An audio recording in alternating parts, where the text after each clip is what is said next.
Hi നമസ്കാരം, ഞാൻ സൈന്ധവിയാണ്. എന്തൊക്കെയുണ്ട് വിശേഷം? നിങ്ങൾക്ക് എല്ലാവർക്കും സുഖമെന്ന് വിശ്വസിക്കുന്നു. അതുപോലെ എനിക്ക് സുഖം തന്നെയാണ്. ഞാൻ ഇന്ന് നിങ്ങളോട് ഷെയർ ചെയ്യാമെന്ന വിഷയം എന്ന് വെച്ചാൽ സെൽഫ് ലവ്. ഈ ലവ് എന്ന് പറയുന്നത് നമ്മൾ വിചാരിക്കും പല പല വാക്കുകളുണ്ട്, അതിലെല്ലാം ലവ് എന്ന് പറയുന്നുണ്ട്. പക്ഷേ സെൽഫ് ലവ് എന്ന് പറഞ്ഞാൽ അത് നമ്മളെ തന്നെ മാത്രം ബാധിക്കുന്നൊരു കാര്യമാണ്. കാരണം ചില മനുഷ്യരുണ്ട് കേട്ടോ, ചുറ്റുമുള്ളവർ എന്ത് പറയുന്നോ അത് അവരവരുടെ തലയിലോട്ട് കയറ്റി അവരവരുടെ ഇഷ്ടങ്ങളും എല്ലാം മാറ്റി വെച്ച് വേറുള്ളവർക്ക് വേണ്ടി ജീവിക്കും. അവർക്ക് ചിലപ്പോൾ പല പല കാര്യങ്ങളായിരിക്കും ഇഷ്ടം. ചിലപ്പോൾ അവർക്ക് പുസ്തകം വായിക്കുന്ന ഇഷ്ടമായിരിക്കും, ചിലപ്പോൾ അവർക്ക് യാത്ര ചെയ്യുന്ന ഇഷ്ടമായിരിക്കും, ചിലപ്പോൾ ഡാൻസ് ചെയ്യുന്ന ഇഷ്ടമായിരിക്കും, പല പല ഇഷ്ടങ്ങൾ അവർക്ക് കാണും. പക്ഷേ ഇവരെല്ലാം അവരതിന് മാറ്റി വേറുള്ളവർക്ക് വേണ്ടിയിട്ട് അഡ്ജസ്റ്റ് ചെയ്തങ്ങ് ജീവിച്ചു പോകും. ചിലപ്പോൾ നല്ല ഡ്രസ്സ് ചെയ്ത് നടക്കണം, സാരി ഉടുത്ത് നടക്കണം, ചുരിദാർ ഇടണം, അങ്ങനെ പല പല ആഗ്രഹങ്ങൾ കാണും. ചിലപ്പോൾ ഒരു മോഡലിംഗ് ചെയ്യണം, ചിലപ്പോൾ അഭിനയിക്കണം എന്നൊക്കെ കാണും.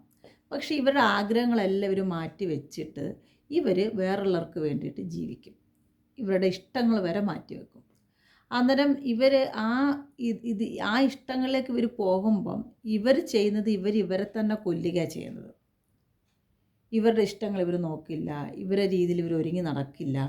ഇവർക്കെല്ലാം വേറുള്ളവരെ സംബന്ധിച്ചിരിക്കും ഇവരുടെ ജീവിതം ഓരോന്നോരോന്നും മുന്നോട്ട് പോകുന്നത്. ചില ബന്ധുക്കളാവാം, ചിലപ്പോൾ മഞ്ഞവരാവാം. ആരാണോ ഇവർ ലൈഫിൽ ഇങ്ങനെയുള്ള ആൾക്കാരെ പെട്ടെന്നൊരു വ്യക്തിക്ക് സ്വാധീനിക്കാൻ പറ്റും.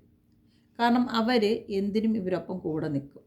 ഒരു കുഴി ചാടാൻ പറഞ്ഞാൽ ഒരു ഫ്രണ്ട് പറയടി നമുക്ക് പോയി കുഴി ചാടാം, നീ ആദ്യം ചാടെന്ന് പറഞ്ഞാലും ഇങ്ങനെയുള്ള വ്യക്തികൾ ആദ്യം ചാടും. കാരണം അവരെക്കുറിച്ച് ചിന്തിക്കത്തില്ല. ആ ടൈമിൽ ഒരു കാര്യം അവരെക്കുറിച്ച് ചിന്തിക്കത്തില്ല. ശരിക്കും പറഞ്ഞാൽ ഞാനും അങ്ങനൊരു വ്യക്തി തന്നെയാണ് എൻ്റെ ലൈഫിൽ. കാരണം ഞാൻ എന്നെ അല്ല ഏറ്റവും കൂടുതൽ സ്നേഹിക്കുന്നത്, എനിക്ക് ചുറ്റുമുള്ളവരെയാണ്. പക്ഷെ അത് അവർക്ക് മനസ്സിലാവത്തില്ല. അവർ നിസ്സാര കാര്യങ്ങൾക്ക് പോലും എനിക്ക് ഭയങ്കരമായിട്ട് ടെൻഷൻ തരും. ആ ടെൻഷൻ തരുമ്പോൾ ആ ടെൻഷൻ എനിക്ക് താങ്ങാൻ പറ്റുന്ന അപ്പുറത്താണ് എൻ്റെ തലയിൽ കൂടെ ഇങ്ങനെ നൃത്തം ചവിട്ടി ഓടിക്കൊണ്ടിരിക്കുന്നത്. പക്ഷേ എനിക്ക് ചുറ്റുള്ളവർ ഒരിക്കലും അത് മനസ്സിലാക്കത്തില്ല. അവരൊക്കെ വിചാരിക്കും അവർ ചെയ്യുന്നതാണ് ശരി, അവർ പറയുന്നതാണ് ശരി, ഇല്ലെങ്കിൽ അവരാണ് ശരിയെന്ന് വിചാരിക്കും. ഞാൻ എല്ലാം ഒരു പൂജ്യം പോലെ അവരുടെ മുമ്പിൽ ഇങ്ങനെ നിൽക്കും. പക്ഷേ എൻ്റെ വശത്തു നിന്നുള്ള കാര്യങ്ങൾ അവർ കേൾക്കാനും ശ്രമിക്കാറില്ല. ഞാൻ അവരുടെ വശത്തു നിന്നുള്ള കേൾക്കണം. എൻ്റെ വശത്തു നിന്നുള്ള കാര്യങ്ങളോ അഭിപ്രായങ്ങളോ ഒന്നും അവർക്ക് ഒരു ബാധകവുമല്ല. ചില മനുഷ്യരുടെ കാര്യമാണ് പറഞ്ഞത് കേട്ടോ. അതുപോലെയാണ് ചില വ്യക്തികളും. ഇപ്പോൾ എന്നെപ്പോലെ തന്നെ പല ആൾക്കാരും ഉണ്ട് ഈ ലോകത്ത്. കാരണം അവരുടെ ഇഷ്ടങ്ങൾ എല്ലാം മാറ്റി വെച്ച് അവർക്ക് വേറുള്ളവർക്ക് വേണ്ടിയിട്ട് അവർക്ക് വേണ്ടിയിട്ട് സന്തോഷിക്കും. എന്നാൽ സ്വന്തം കാര്യത്തിന് വേണ്ടിയിട്ട് ഒരു സന്തോഷം അവർ കാണിക്കില്ല. അവർക്ക് വേണ്ടിയിട്ട് അവർക്ക് വിഷമിക്കുകയോ ഇല്ലെങ്കിൽ അവർ സങ്കടപ്പെടുകയോ ഇല്ലെങ്കിൽ അവർക്ക് എന്തെങ്കിലും നമ്മൾ കാരണം പറ്റുമോ എന്നുള്ള രീതിയിൽ ആവലാതിയിലായിരിക്കും ഇങ്ങനെയുള്ള ഈ കൂട്ടർ ജീവിക്കുന്നത്. പക്ഷെ അത് ഭയങ്കര മോശപ്പെട്ടൊരവസ്ഥയാണ്. ആദ്യം നമ്മൾ ജീവിക്കേണ്ടത്, അല്ലെങ്കിൽ ആദ്യം നമ്മൾ സ്നേഹിക്കേണ്ടത് നമ്മളെ തന്നെയാണ്. നല്ല വസ്ത്രം ഇടണം, നമുക്ക് ഇഷ്ടമുള്ളതെല്ലാം ചെയ്യാം. ഇപ്പോൾ എനിക്കാണെങ്കിൽ എനിക്ക് നല്ല വസ്ത്രങ്ങൾ ധരിക്കാൻ ഇഷ്ടമാണ്, നൃത്തം പഠിക്കാൻ ഇഷ്ടമാണ്, വയലിൻ വായിക്കാൻ ഇഷ്ടമാണ്, ബുക്ക് വായിക്കാൻ ഇഷ്ടമാണ്, പിന്നെ എനിക്ക് യാത്ര ചെയ്യാൻ ഇഷ്ടമാണ്. പക്ഷേ ഞാൻ നിങ്ങളടുത്ത് പറയാം, ഇതിൽ എനിക്ക് ഏറ്റവും ഇഷ്ടമാണ് നൃത്തം ചെയ്യാനും വയലിൻ വായിക്കാനും യാത്ര ചെയ്യാനും. പിന്നെ പുസ്തകം ഇഷ്ടം പോലെ എൻ്റെ വീട്ടിലുണ്ട്. അതുപോലും വായിക്കാൻ ഞാൻ കറക്റ്റ് ടൈം കണ്ടെത്താറ്. എല്ലാത്തിൻ്റെയും ഹാഫ് വായിച്ച് ഇങ്ങനെ വെച്ചിട്ടുണ്ട്. ഒരു ബുക്കും പൂർണ്ണമായിട്ട് വായിക്കാൻ ഞാൻ തയ്യാറാവില്ല. ഇപ്പോൾ മോനൂസിന് തന്നെ അതറിയാം പല കാര്യങ്ങൾ. കാരണം ഞാൻ ഒരു കാര്യങ്ങളും എനിക്ക് വേണ്ടിയിട്ട് ഞാൻ ചെയ്തു വെക്കില്ല. അപ്പോഴേ എന്തെങ്കിലും ഒരു കാര്യം എൻ്റെ ജീവിതത്തിലോട്ട് വരും, ഞാൻ അതിൻ്റെ പിന്നാലെ അങ്ങ് പോകും. അതാണ് എനിക്ക് ഇന്ന് വരെയുള്ള എൻ്റെ ജീവിതത്തിലുള്ള അനുഭവം. അപ്പോൾ ഞാൻ നിങ്ങളോട് പറയുന്ന ഇതാണ്, നിങ്ങൾക്ക് എന്താണോ ചെയ്യാൻ ഇഷ്ടം. ചിലപ്പം നമ്മൾ വിചാരിക്കുമോ നമ്മളത് ചെയ്യാൻ പോകുക നമ്മുടെ മക്കൾക്ക് ഇഷ്ടപ്പെടുമോ, ഇല്ലെങ്കിൽ ഭർത്താവിന് ഇഷ്ടപ്പെടുമോ, ഇല്ലെങ്കിൽ കാമുകന് ഇഷ്ടപ്പെടുമോ, സഹോദരങ്ങൾക്ക് ഇഷ്ടപ്പെടുമോ, അച്ഛന് ഇഷ്ടപ്പെടുമോ, അമ്മ ഇഷ്ടപ്പെടുമോ എന്നൊക്കെ, ഇല്ലെങ്കിൽ ഈ ലോകത്തുള്ള ആൾക്കാർക്കൊക്കെ ഇഷ്ടപ്പെടുമോ നമ്മൾ ചിന്തിക്കും. പക്ഷെ അങ്ങനെ ഒന്നും നമ്മൾ ചിന്തിക്കാൻ പാടില്ല. നമുക്കെന്ത് ശരി എന്ന് തോന്നുന്നോ അത് മാത്രം ചെയ്യുക. നമുക്ക് എന്ത് ഇഷ്ടമുണ്ടോ അത് മാത്രം ചെയ്യുക. നമുക്ക് യാത്ര ചെയ്യണോ അത് ചെയ്യുക. നമുക്ക് എന്താണ് നമ്മുടെ ജീവിതത്തിൽ നമുക്ക് ഓരോ നിമിഷവും നമുക്ക് തോന്നുന്നതോ അല്ലെങ്കിൽ നമുക്ക് സന്തോഷം തരുന്നതോ നമുക്ക് വേണ്ടിയിട്ട് അത് മാത്രം ചൂസ് ചെയ്യുക. ചില മനുഷ്യരെ കൊണ്ട് അതൊന്നും പറ്റില്ല കേട്ടോ. സീരിയസ്ലി പറയാം. അവർ വിചാരിക്കും നാളെ മുതൽ ഞാൻ എന്നെക്കുറിച്ച് മാത്രം ചിന്തിച്ച് ഞാൻ ജീവിക്കാം, ഇല്ലെങ്കിൽ ഞാനായിട്ട് സെൽഫ് ലവ്. ഒരു 100 പ്രാവശ്യം കണ്ണാടി മുമ്പിൽ പോയി നമ്മളത് പറയും. ഞാൻ പറഞ്ഞിട്ടുണ്ട് കേട്ടോ, ഒരു 100 പ്രാവശ്യമില്ല നാളെ മുതൽ ഇനി എനിക്ക് വേണ്ടിയിട്ടാണ് ജീവിക്കുന്നത്. ഞാൻ എൻ്റെ കാര്യങ്ങൾ മാത്രമേ ചിന്തിക്കൂ. ഞാൻ വേറെ ആരുടെ കാര്യവും തലയിലോട്ട് എടുക്കത്തില്ല. വെറും ആ ഒരു പറച്ചിൽ മാത്രമേ ഉള്ളൂ. ഒരു സെക്കൻഡ് അങ്ങോട്ട് കഴിഞ്ഞാലും അയ്യോ ഇവർ വിളിച്ചില്ലല്ലോ ഇത്രയും സമയമായിട്ട്, എന്തായിരിക്കും ഇനി പിണങ്ങിയിരിക്കായിരിക്കും, ഇന്നാൾ വിളിച്ചില്ലല്ലോ എന്തായിരിക്കും പിണങ്ങിയിരിക്കും. ഈ ചിന്തിക്കുന്ന കാര്യങ്ങളാണ് ഞാൻ സീരിയസ്ലി. ഇനി എന്തെങ്കിലും പ്രശ്നം ഉണ്ടായി ഇനി അങ്ങോട്ടൊന്ന് വിളിച്ച് നോക്കാം പറഞ്ഞ് ഞാൻ ഉടനെ ഫോൺ എടുക്കും, അങ്ങോട്ട് വിളിക്കും, അവിടെ എന്തെങ്കിലും ഒരു പ്രശ്നം ഉണ്ടാവും, പിന്നെ ഫോൺ കട്ട് ചെയ്തിട്ട് കുറേ നേരം മിണ്ടാതെ ഇങ്ങനെ ഇരിക്കും. എനിക്കുണ്ടാകുന്ന പ്രശ്നങ്ങളാണ്. അതുകൊണ്ട് ഞാൻ എൻ്റെ പ്രിയപ്പെട്ട കൂട്ടുകാരത്ത് പറയാം, നിങ്ങളെ തന്നെ ആദ്യം സ്നേഹിക്കാൻ പറ്റുക. വേറെയുള്ള പ്രശ്നം മലയിടിഞ്ഞ് വരുന്നതാണെങ്കിലും അത് മാറ്റി തടഞ്ഞവിടെ നിർത്തുക. ആദ്യം നിങ്ങളെ തന്നെ സ്നേഹിക്കുക. നിങ്ങൾക്ക് ഇഷ്ടമുള്ളത് ചെയ്യുക, ഇഷ്ടമുള്ളിടത്ത് പോവുക, ഇഷ്ടമുള്ള വസ്ത്രം ധരിക്കുക, ഇഷ്ടമുള്ള ഭക്ഷണം കഴിക്കുക, ഇഷ്ടമുള്ള കണക്ക് പറന്ന് നടക്കുക. സീരിയസ്ലി പറയുക. അതിൽ നമ്മുടെ ഇഷ്ടങ്ങളാണ് അതാണ് ഏറ്റവും കൂടുതൽ പറയാം സെൽഫ് ലവ്. ഞാൻ എന്നെ തന്നെ സ്നേഹിക്കണം സെൽഫായിട്ട്. അത് കഴിഞ്ഞേ ഉള്ളൂ ഒരു കാമുകനോടുള്ള സ്നേഹമായാലും ഒരു ഭർത്താവിനോടുള്ള സ്നേഹമായാലും ഈവൺ അച്ഛൻ അമ്മ ആയാലും സഹോദരങ്ങളായാലും മക്കളായാലും ആരായാലും അത് കഴിഞ്ഞേ സ്നേഹിക്കാവുള്ളൂ. നമ്മൾക്ക് ഒരു സമൂഹത്തിൽ ഇറങ്ങുമ്പോൾ നമുക്ക് നമ്മളോടൊരു മതിപ്പ് തോന്നണം. ഞാൻ പെർഫെക്റ്റാണ് എന്നൊരു തോന്നൽ നമുക്കുള്ളിൽ വരണം. അത് വരാത്തിടത്തോളം കാലം നമ്മളെവിടെയും ഒരു ഫെയിലറായിരിക്കും. സീരിയസ്ലി പറയാം, അത് അനുഭവസ്ഥ ആയതുകൊണ്ടാണ് ഞാൻ പറയുന്നത്. ആ ഒരു കാര്യം നമുക്കത് വരാത്തിടത്തോളം കാലം നമ്മൾ ഫെയിലറായിട്ട് തന്നെ ഓരോ ചെവിടും നമ്മൾ വെക്കുന്നത്. എന്ന് നമ്മൾ അതിൽ നിന്നൊക്കെ ചങ്ങല പൊട്ടിച്ച് പുറത്തിറങ്ങുന്നോ ആ നിമിഷം മുതൽ ഞാൻ ആണയടിച്ച് പറയാം, നമ്മൾ രക്ഷപ്പെടും. നമ്മൾ നമുക്ക് വേണ്ടിയിട്ട് ജീവിക്കാൻ തുടങ്ങും. ഞാൻ മോളുടെ പ്രശ്നങ്ങൾ വന്നപ്പോൾ സത്യം നിങ്ങളടുത്ത് എല്ലായിടത്തും പറയട്ടോ, ഇനി ഞാൻ എൻ്റെ കാര്യം നോക്കിയാണ് ജീവിക്കുന്നത്, എനിക്ക് വേണ്ടിയിട്ട് ജീവിക്കുന്നത്. വെറും വാക്കുകൾ മാത്രമായിരുന്നു. എനിക്കങ്ങനെ പറ്റിയിട്ടില്ല, ഉള്ള സത്യം പറയാണ്. പക്ഷെ ആ ചങ്ങലയെന്നല്ല ഞാൻ എപ്പോൾ ഇതെല്ലാം പൊട്ടിച്ച് പുറത്തിറങ്ങി കടന്നു വരുന്നോ ആ നിമിഷം മുതൽ എൻ്റെ ലൈഫ് സ്മൂത്തായിട്ട് പോകും. അതുവരെയുള്ള പ്രശ്നങ്ങളും സങ്കടങ്ങളൊക്കെ ഉള്ളൂ നമുക്ക് ചുറ്റും ഓടുന്നത്. എപ്പോഴും ഞാൻ ആലോചിക്കും, ഞങ്ങൾ തന്നെ ഒരു ഷോർട്ട് മൂവിയിൽ അഭിനയിച്ചിട്ടുണ്ട് കേട്ടോ. അതിൽ ഒരു ഏറ്റവും ലാസ്റ്റത്തെ ഒരു സീനുണ്ട്. അതായത് എൻ്റെ മകൻ എന്നോട് പറയുന്നൊരു വാക്ക്, ഒരു മെഴുകുതിരി വത്തിച്ചിട്ട് പറയുന്നത്, മമ്മി നമുക്ക് ഈ മെഴുകുതിരിയുടെ പ്രകാശത്തിൽ കത്തി ജ്വലിക്കുമ്പോൾ ആ പ്രകാശം ഉണ്ടല്ലോ അതിൽ തീരാവുന്ന പ്രശ്നങ്ങളേ ഉള്ളൂ നമുക്ക് ചുറ്റും നിൽക്കുന്ന ഈ ഇരുട്ടെന്ന്. സത്യം തന്നെയാണത്. ആ ഒരു മെഴുകുതിരിയുടെ പ്രകാശത്തിൽ ആ പ്രകാശം കത്തി ജ്വലിക്കുമ്പം ആ കൂരിട്ട് നിൽക്കുക. ആ ഒരു ഇരുട്ടത്ത് നിന്നിട്ടാണ് അമ്മയും മകനും കൂടെ ആ ഒരു സംഭാഷണം പറയുന്നത്. അല്ലെങ്കിൽ ആ ഒരു കാര്യം ആ മകൻ അമ്മയോട് പറഞ്ഞു കൊടുക്കുന്ന വാക്കാണ്, മമ്മി നമ്മൾ ഈ മെഴുകുതിരി കത്തിക്കുമ്പോൾ നമുക്ക് അതിൽ നിന്നൊരു പ്രകാശം വരത്തില്ലേ, ആ പ്രകാശത്തിൻ്റെ ഇത് മതി ഈ ഇരുട്ടിൽ നിന്ന് നമ്മളുടെ മാറ്റാനെന്ന്. അന്നേരം ഒരു പ്രശ്നം വന്നാൽ ഒരു ചെറിയ വെളിച്ചം മതി നമ്മൾ അതിൽ നിന്ന് മാറ്റിയെടുക്കാനെന്ന്. പക്ഷെ അത് നമുക്കത് വേണമെങ്കിൽ നമ്മളെ തന്നെ സ്നേഹിക്കണം. ഒരു പ്രശ്നം വരുമ്പോൾ നമ്മൾ അതിൽ നിന്ന് ഒളിച്ചോടി വേറൊരു പ്രശ്നത്തിലേക്കാണ് ചെന്നുപെടുന്നത്. ഞാൻ അങ്ങനെയാണ്.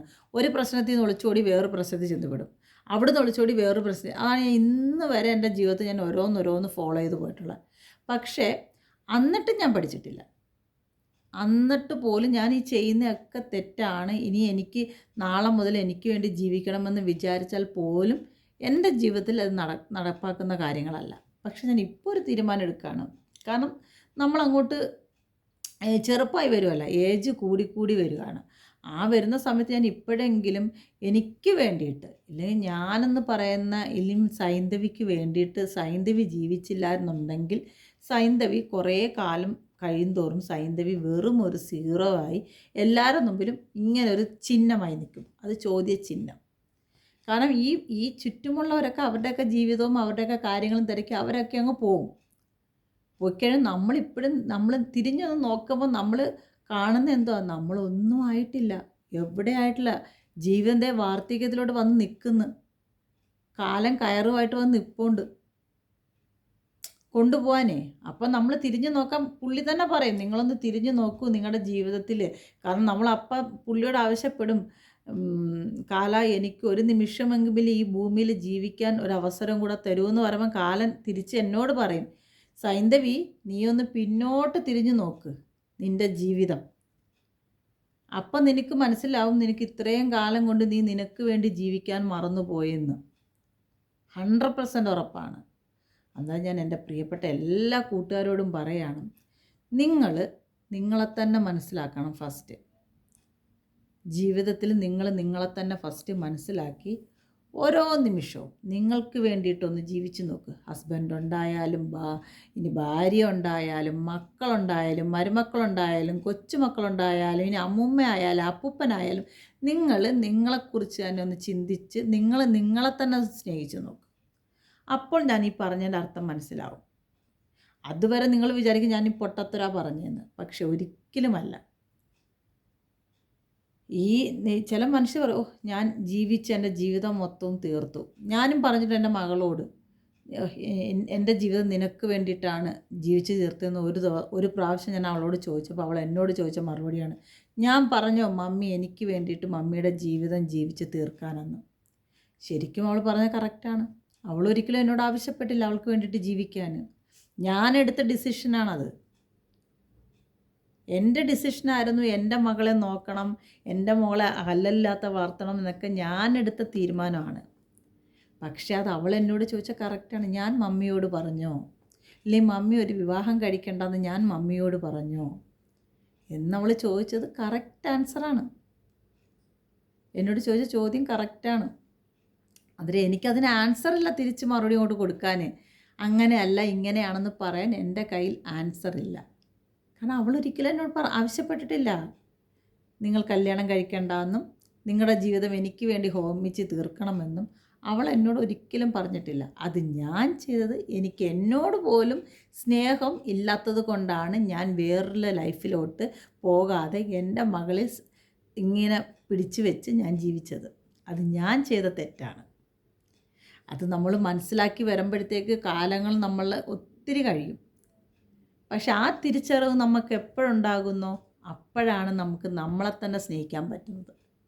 അല്ലാതെ ഇനി തലയും കുത്തി ഇരുന്നാൽ പോലും പറയുക കൂട്ടുകാരെ, നമുക്കത് മനസ്സിലാക്കാൻ പറ്റില്ല. കാരണം എനിക്ക് ഒത്തിരി ആഗ്രഹങ്ങളുണ്ട് ജീവിതത്തിൽ. എനിക്ക് യാത്ര ചെയ്യണം, എനിക്ക് ഏറ്റവും ഇഷ്ടപ്പെട്ട സ്ഥലങ്ങളിൽ പോകണം എന്നൊക്കെ എനിക്ക് ഒത്തിരി ആഗ്രഹം. എനിക്ക് ഇഷ്ടമുള്ള വസ്ത്രങ്ങൾ ധരിക്കണം. എനിക്ക് വസ്ത്രത്തിനൊരു കുഴപ്പമില്ല, ഇഷ്ടമുള്ളത് തന്നെ ഇപ്പോഴും ധരിച്ചുകൊണ്ടിരിക്കുന്നത്. പക്ഷേ ഞാൻ നിങ്ങളുടെ അടുത്ത് പറയാമല്ലേ, എനിക്ക് ഒരു പ്രാവശ്യം ഇട്ട ഡ്രസ്സ് പിന്നെ റിപ്പീറ്റ് ചെയ്തിരുന്ന ഇഷ്ടമല്ല. അങ്ങൊരു ആറ്റിറ്റ്യൂഡ് എന്നിലുണ്ട്. അത് മോശമായൊരു ആറ്റിറ്റ്യൂഡ് ഒരാളെ സംബന്ധിച്ച്. പിന്നെ അത് റിപ്പീറ്റ് ചെയ്ത് അങ്ങനെ അങ്ങ് ഉടുക്കുന്ന, അല്ലെങ്കിൽ ഒരു സാരി ആയാലും മാക്സിമം പോയി 2 or 3 തവണ. അതിനപ്പുറത്തോട്ട് എനിക്കത് സ്ഥിരം യൂസ് ചെയ്യുന്ന കാര്യം എനിക്കത് ഭയങ്കര ബുദ്ധിമുട്ടാണ്. പിന്നെ വീട്ടിലിടുന്ന ഡ്രസ്സ് യൂസ് ചെയ്തേ പറ്റത്തുള്ളൂ. കാരണം ഡെയിലി മാറ്റി മേടിക്കാനുള്ള ഒരു സാഹചര്യമല്ല നമുക്കുള്ളത്. നമ്മൾ അംബാനിയുടെ വൈഫോ ഒന്നുമല്ല. എന്നാൽ നമുക്ക് നമ്മളുടെ അല്ലെങ്കിൽ അംബാനിയുടെ പെങ്ങളൊന്നുമല്ല. എന്നാൽ നമുക്ക് ആ ഒരു കാര്യത്തെ നമ്മളെന്താ പറയുക, അഡ്ജസ്റ്റ് ചെയ്യുന്നു. ഞാൻ ശരിക്കും പറഞ്ഞാൽ അഡ്ജസ്റ്റ് ചെയ്യുന്നു. അത് അഡ്ജസ്റ്റാണ്. കാരണം ഒരു കാര്യം നമ്മൾക്ക് ഒരാൾക്ക് വേണ്ടിയിട്ട് നമുക്ക് അല്ലെങ്കിൽ അവർക്ക് വേണ്ടിയിട്ട് നമ്മൾ ചെയ്യുന്നത് വെച്ചാൽ അത് അഡ്ജസ്റ്റ്മെൻ്റ് എന്ന് പറയും. അഡ്ജസ്റ്റ് ചെയ്യുക. ഒരു വ്യക്തി നമ്മൾ അഡ്ജസ്റ്റ് ചെയ്യുക എന്ന് പറയത്തില്ല, അതുപോലെ അഡ്ജസ്റ്റ് ചെയ്യുകയാണ് ഞാൻ. എൻ്റെ കാര്യങ്ങൾ ഞാൻ അഡ്ജസ്റ്റ് ചെയ്യുകയാണ്. പക്ഷെ അതെനിക്ക് തന്നെ ദേഷ്യം വരാറുണ്ട്. സീരിയസ്ലി പറയാം. അത് ഓരോ മനുഷ്യൻ്റെ മാനസിക അവസ്ഥകളാണ് കേട്ടോ. അത് വേറൊന്നും വിചാരിക്കരുത് പറയുന്നുണ്ട്. ചിലപ്പോൾ അത് ഭ്രാന്തെന്ന് പറയാം, അല്ലാതൊക്കെ പറയാം. പക്ഷെ ഓരോ മനുഷ്യൻ്റെ അവസ്ഥകളാണ് അതൊക്കെ. പക്ഷെ ജീവിതത്തിൽ നമ്മൾ ആദ്യം ചെയ്യേണ്ട ഇത്രയേ ഉള്ളൂ കൂട്ടുകാരെ പറയുന്നത്, നമ്മൾ സ്വയം സ്നേഹിക്കുക. അത് ശേഷം മതി ബാക്കിയുള്ളവരെല്ലാവരും സ്നേഹിക്കുന്നത്. ഇല്ലെങ്കിൽ നമ്മൾ തിരിഞ്ഞു നോക്കുമ്പോൾ വെറും പൂജ്യമായിട്ട് നമുക്ക് നിൽക്കാൻ പറ്റത്തുള്ളൂ. അത് 100% ഉറപ്പാണ്. അപ്പോൾ എല്ലാവരും സുഖമായിട്ടിരിക്കുന്നു വിശ്വസിക്കുന്നു. ഞാനും സുഖമായിട്ട് തന്നെ ഇരിക്കുന്നു. നമുക്ക് അടുത്തൊരു വീഡിയോയിൽ കാണാം. Okay, bye Tata.